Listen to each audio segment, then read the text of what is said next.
এরা সবাই হচ্ছে নারীকে নিয়ে চলছে। নারী হচ্ছে শক্তি, মায়ের জাত, এই জন্য আমরা এনাদেরকে সম্মান করি বলে এদেরকে সবসময় উপরের দিকে রাখি। তাহলে এখন এর যে 7টা শর্ত আছে, আমি তোমাকে, তুমি রাজি থাকলে এবং এমন জোরে হা বলবো আমরা তখন সকলে শুনতে পারি। ক্লিয়ার? বলছে প্রথমে বলছে, হে পত্নী বা হে স্বামী, আজ থেকে যদি কোনো তীর্থযাত্রা, ব্রত উদযাপন, যজ্ঞ, দান, পূজা পার্বণ, উপবাস ইত্যাদি শুভ কর্ম একে সঙ্গে নিয়ে করো, তাহলে সে তোমার বাম দিকে যাবে, তাছাড়া নয়। কারণ সে গোত্রান্তর হয়ে তোমার গোত্রে চলে গেছে। রাজি কি রাজি নয়? রাজি। দ্বিতীয়, হোম যজ্ঞাদি করে যদি কোনো দান করতে চাও এবং তথা শ্রদ্ধা তর্পণ, অর্থাৎ আমাদের মহালয়া যে হয় না, পিতৃপুরুষের নামে, পূর্বপুরুষের নামে জল দিতে হয়, তিল তর্পণ করতে হয়।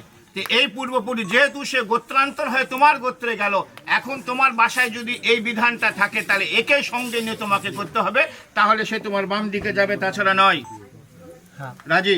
তৃতীয়, কুটুমকে রক্ষা করো, মানে অতিথি আপ্যায়ন করো। অতিথি হচ্ছে নারায়ণ। বাসায় যদি তোমার সম্ভব হয় গরু, মহিষ এগুলো পালন করতে চাও এবং সংসার ধর্মের মধ্যে যদি রত থাকতে চাও, তাহলে সে তোমার বাম দিকে যাবে, তাছাড়া নয়। রাজি। চৌথে, ভালো করে শুনবা, এতদিন যা করেছি, এখন থেকে ধন ধান্য আদিকে খরচ করে ইচ্ছা মতন আর খরচ করা যাবে না। দুসরাকে ঘরে রাখো। অন্যকে যদি বাসায় রাখতে চাও, অন্য যে কোনো হোক, কোনো কাজের হোক তোমার, যে তাহলে এর সঙ্গে একটু পরামর্শ করে তাহলে তোমাকে রাখতে হবে, তাছাড়া নয়। রাজি। পাঁচে, ভগবান যদি কোনো সময় কি কৃপা করে, তুমি মন্দির বানাও, বাগিচা বানাও, ঘর বানাও, এবং বানানে শুরু হবে না, ওদেরকে রক্ষা করো, তাহলে সে তোমার এগুলো পরামর্শগুলো তার সঙ্গে একটু করতে হবে, কারণ সে হয়ে যাবে সহধর্মিণী। তার মানে তার সঙ্গে একটু পরামর্শ করে এই কাজগুলো করতে হবে, তাহলে সে তোমার বাম দিকে যাবে, তাছাড়া নয়। দেশে হোক বিদেশে হোক, যার যে কর্ম, ব্যবসা বাণিজ্য, চাকরি, কৃষিকাজ করে ইনকাম করে এনে এর সম্পূর্ণ ভরণ পোষণ তোমাকে করতে হবে। এর বাবা মা, ভাই বোন, আত্মীয় স্বজন যেগুলো আছে তাদেরকে সম্মান করতে হবে, তাহলে সে তোমার বাম দিকে যাবে, তাছাড়া নয়। রাজি? এটা একটু ভালো করে শুনে দিন, অবশ্য তোমার কাছে কোনো সমস্যা নেই।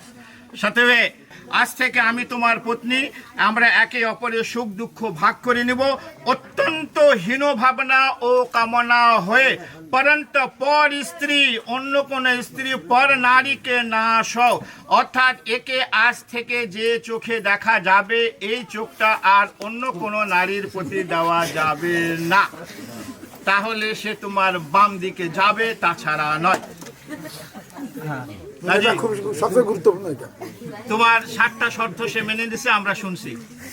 এখন তোমাদের 5টা শর্ত আছে, তোমাকে বলবে, তুমি যদি মেনে নাও তাহলে সে তোমাকে বাম দিকে নিবে, তাছাড়া কিন্তু গুটে টালমা চলে যাবে। ভালো করে শুনবা।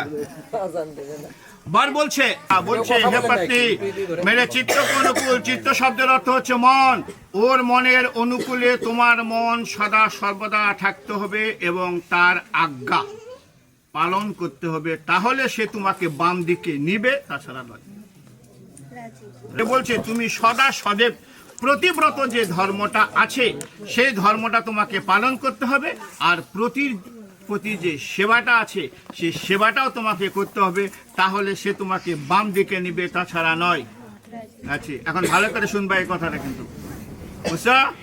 বর বলতে হ্যাঁ, বর বলছে স্বামী যখন, প্রত্যেক নারীরই কর্তব্য, যারা আছেন বিবাহ করছেন তারা জেনে নেন, প্রত্যেক নারীরই কর্তব্য, স্বামী যখন বাসায় থাকবে তখন নারীদেরকে উচিত অত্যন্ত সেজে গুজে কোথাও নিয়ে যায়। তুমি যত পরিমাণ সেজে গুজে যাবা, তাহলে সে তোমাকে বাম দিকে নেবে, তাছাড়া নয়। রাজি? তুমি এই পরিবারে 20 বছর, 22 বছর, 24 বছরের পিতামাতা ইনারা, আমি ইনাদেরকে ভুলতে বলিনি। এই পিতামাতাকে যেভাবে ভালোবাসছো, এর ভালোবাসা দিয়ে ওর যে পিতা মাতা, ভাই বোন, ভাবি আছে, ওদেরকে ভালোবাসতে হবে, ওদের সচাজ্ঞা অর্থাৎ সত্য উপদেশ পালন করতে হবে, এবং মেরা বাবা মা, ওর যে বাবা মা আছে তাদেরকে সেবা করতে হবে, তাহলে সে তোমাকে বাম দিকে নিবে, তাছাড়া নয়। রাজি? সর্বশেষ, আমার বাসায় যে মন্দির আছে, প্রত্যেকটা সনাতন ধর্মের বাসে একটা ছোট্ট গৃহ মন্দির আছে। এই মন্দিরে সকালে উঠে স্নান করে পূজন মাজন অর্থাৎ পূজা পার্বণ তোমাকে করতে হবে, ওর সংসার রক্ষা করতে হবে। তুমি শর্ত দিয়ে আসছো ধন ধান্য আদিকে খরচ করো, ওই খরচ করবে না। এখন তোমাকে টাকা এনে দিবে, তুমি ইচ্ছা মতন খরচ করবা, তা কিন্তু কার হবে না। ওর সংসার রক্ষা করতে হবে, ওর মান সম্মান দিয়ে রক্ষা করতে। ওই যে শর্ত আগে দিয়ে আসছে, মান সম্মান দিয়ে থাকতে হবে। তুমি সেজে গুজে আসো, আমি যাই বললাম যে তোমার বউকে তোমার দেখলাম খুব সাজে গুজে আসে, মান সম্মানের একটা হানি হবে। অর্থাৎ মান সম্মান রেখে রहोगी तो तुम्हारा कवा हुआ वचन में मान लूंगा।